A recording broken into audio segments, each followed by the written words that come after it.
Let's address this right off the top. There's something that you guys are all thinking. Let's address it. You're looking at me, and you're thinking, where do I recognize him from? Where do I know him from? Is it from his television appearances? No? I've never been on TV. The closest I've come to fame was one time I taped a headshot to a television in a future shot and stood by it. Do you recognize me from your dreams? Maybe. I'm fucking gorgeous, right, sir? Thank you. Look, guys, someone from Newsies. Now, guys, you recognize me because I look like a racist. More specifically, I look like what you know in your heart a racist looks like. You're walking down the street and for some reason you step in a puddle and go, oh, what does a racist look like? This face pops in your head. I'm 6'4", I have pale ghostly white skin, deep blue eyes, and blonde eyebrows so translucent they cannot be seen by the naked eye. I look like a Ku Klux Klan uniform come to life to say hello. Now, I'm not racist, but I do get mistaken for being a racist constantly. And it's very bizarre. For example, I was in San Francisco not too long ago, and I was standing in front of the airport at a cab stand waiting for a cab to take me into San Francisco. And a police officer walked up to me and said, "Hey buddy, where are you going?" Now, I'm standing in front of an airport with bags at a cab stand. So my first thought was, this fucker is never making detective. I then answered his question. I said, "Well, sir, I'm going into San Francisco." Then he got real close and he said, "That's good. Don't go to Oakland. That's where San Francisco keeps its black people." And then he walked away whistling. Now, I was full of shame for the human race for a bit, but then I realized I did him a service. He had to offend someone, and I was the best person to absorb it. All day he was waiting. Who am I going to hate on today? Who am I going to offend today? That Korean woman? Ah, nah. That Mexican fella? I don't speak Mexican. Oh, look, it's Hitler's wet dream.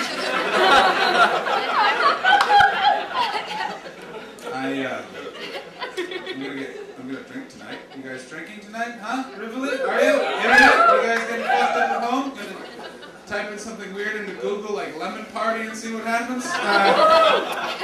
Do not do that, by the way. If you have an iPhone, do not. It's just a bunch of old men jerking each other off and you don't know why someone... What? What? Do it. Do it? No. I'm not getting into a fucking argument about it. It's very weird to watch. And it's weirder that you're really into it. No, do it, because that's my grandpa and he needs the royalty money. So, I like drinking. I like drinking beer. Beer is my favorite drink of all the drinks. To drink. I said drink way too many times in that sentence. I like drinking... Wow. I like beer, and I like beer so much I actually looked up where beer was invented. Beer was invented by the ancient Egyptians as a way to control and manipulate the Jewish slaves while they were building the pyramids. Which makes so much sense, because you will do any horrible job if someone else is getting you drunk. Try it tomorrow. Stand on your front lawn and go, "Hey Bill, I got a 5-foot pile of cat shit I need you to move with your hands and face. All the beer you can drink, baby." And all he'll say is, "I'll be right over, let me just put on my tuxedo." And so you can just see the Pharaoh in his ridiculous weird gold hat and odd golden beard just command you to say, "And now, my slaves, you will build me buildings made of sand, so when I die, I'll still have a house." And there are the slaves, drunk in the middle of the desert, and drinking confidently because last call is yet to be invented. One person steps forward and says, "You fucking got it, Pharaoh! You're getting triangles! We don't even know what the fuck that is! And we're gonna build a cat with your face on it, because you're a pussy!"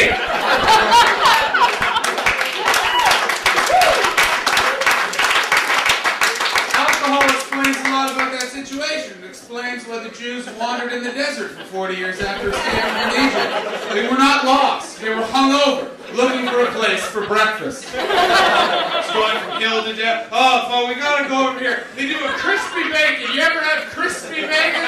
We gotta, oh, fuck crispy bacon! Chewy bacon or nothing! They go there, and it's closed, and finally the one guy who's been sober the entire ordeal, trying to direct this mob of drunks, gets up on a hill and just says, oh, for fuck's sakes, everybody! Guess what? No more bacon forever!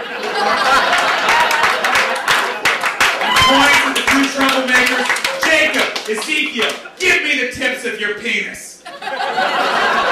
Don't ask questions, I invented the triangle. And that's how Israel was born. I have never read a book.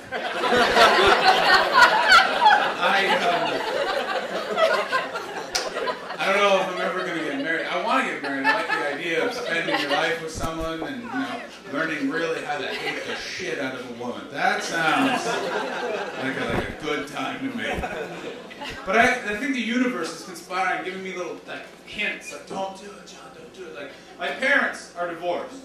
More specifically, my parents divorced before I was born. Which, as a side note, is a sign that you were not planned, by the way. I don't know if you guys know that. That's just I was not even an accident. I was like oh, fuck. Now. My mom has never remarried. My father has divorced a few times, and he's sort of done with marriage. A friend of mine who got married 6 weeks later, he was divorced. And then recently, I was walking down a street in Toronto, and I saw a man pissing into a flower pot. He then yelled through the open door of a house, "The flowers are water, bitch!" He then shook off and walked back inside the house. I can't be a part of that kind of relationship. That guy is a fast burn when it comes to anger. He had a bad day at work. His wife had a bad day at her job. He walks in the house. "Did you water the plants, Bruce?" "I'll water the fucking plants." I'm not that guy. I'm a slow burn. It takes me decades. So it'll be 30 years of marriage. Every couple of days I forget to water the plants. John, did you water the plants? I'm going to marry a drunken wino, by the way. Looks like a gargoyle. "Did you water the plants?" And then after 30 years I'm just going to come in. It's my retirement day. I had a good day. She ruins it. "Did you water the plants?" "I'll water the plants." And then I'll drown her and shove a rose in her eye. That's not what a good marriage makes, everybody. I'm going to go, but before I do, I'm going to tell you about the greatest thing I ever saw. What do you guys have? A sunset? Baby giggling? Fuck that. I was in London, England, in an area called Soho. Now, for those of you who have ever been to London, it's like a fun town, but it's a very, prim and proper. Like, we get drunk here, we vomit here, cab stand. Soho's where they let loose. It's like strip clubs and the scariest bars you've ever been in. They don't have floors, it's just the blood is hardened to the point you can stand on it. And I was walking through there in the middle of the day and I saw a man in the middle of the street and he was just holding 2 pints of beer and he was dancing to a song that was in his head. And then a horse cop, I don't know why I always fuck that up and go horse and then want to just walk away. Policeman on a horse trotted up to him and said, "Sir, there's no drinking in the street."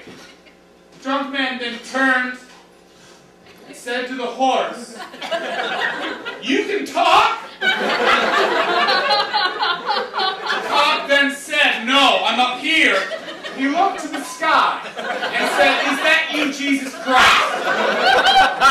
The police officer got off the horse, cuffed him, and then the drunk man said to the horse, "Why the fuck didn't you warn me, man? I thought we were friends." No sunset can beat that shit, guys. You've been lovely. I'll see you soon.